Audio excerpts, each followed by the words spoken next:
Hello everyone, my name is Miranda Decker and this is my final presentation for Hill Country Snack Foods for Business 625. As compared to the industry, Hill Country is unique with zero debt finance while other peers utilize the benefits of debt financing. Members of the investment community are currently frustrated with the company's excess liquidity position and lack of debt finance. Hence why we are here today. We will look into 3 different capital structure plans and determine a way to move forward. Hill Country culture and values are centered on building shareholder value, which is applied at every level of the organization and in all operating decisions. Hill Country shows a strong commitment to efficiency and controlling costs. Another key component of Hill Country's culture is caution and risk aversion, which also explains the current capital structure of the company, which avoided debt and investments were funded internally. With a strong preference for equity finance and against debt finance. Growth of the company is low risk and incremental, driven by investments in existing products and acquisitions of smaller companies. Hill Country currently shows strong financial results through the combination of the efficient and low-cost operations and all equity financing.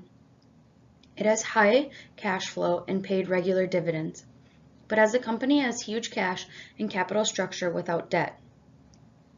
It showed very low returns. Return on assets and return on equity were quite low due to low returns, high assets, and complete reliance on equity. Reduced cash, increased debt financing, and reduced equity financing can bring great returns. Hill Country is paying huge opportunity costs by having low returns on equity due to current capital structure. Hill Country needs to have an aggressive capital structure by adding debt to its capital structure, as this would increase the stock price and market value of the company by sending a positive signal to the market. In the end, benefiting the shareholder by transitioning to an aggressive capital structure. Competitors of Hill Country carry high debt to capital ratios while Hill Country is totally dependent on equity financing. Both Schneider and Pepsi have very high annual growth rate of sales in contrast to Hill Country. Net profit of the company is currently 7.2%, keeping in view the efficient and low cost structure, while that of Schneider is 2.3% and Pepsi 9.7%. Return on equity of Pepsi was 30.8%, while that of Hill Country was 12.5%.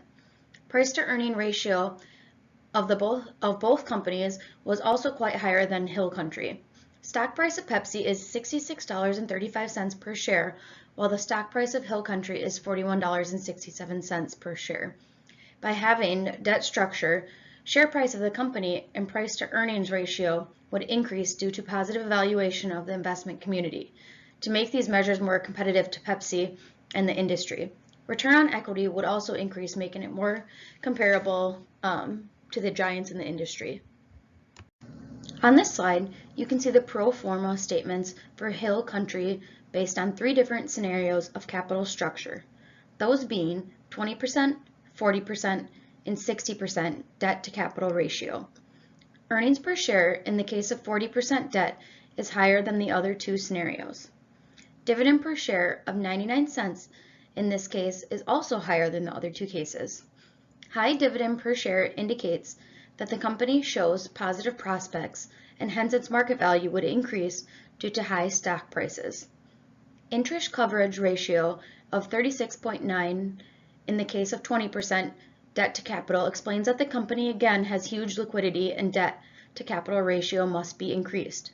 In the case of 60% debt to capital, interest coverage ratio is 4.52% or 4.52, which show that the company might be in a difficult situation to pay its debt. If we look at the industry interest coverage ratios, interest coverage ratio of Schneider's is 6.67 and that of Pepsi is 11.25. So interest coverage ratio of 11.82 in the case of 40% debt to capital can be optimal. Now let's take a look at a few advantages to taking on debt.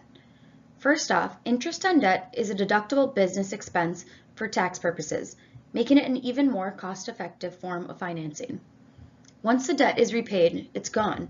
Equity remains outstanding unless repurchased by the company, which typically requires a shareholder's consent. Leveraging the business using debt is a way to consistently build equity value for shareholders as the debt principal is repaid. Lastly, debt can be a less expensive source of growth capital in the company, or if the company is growing at a higher rate.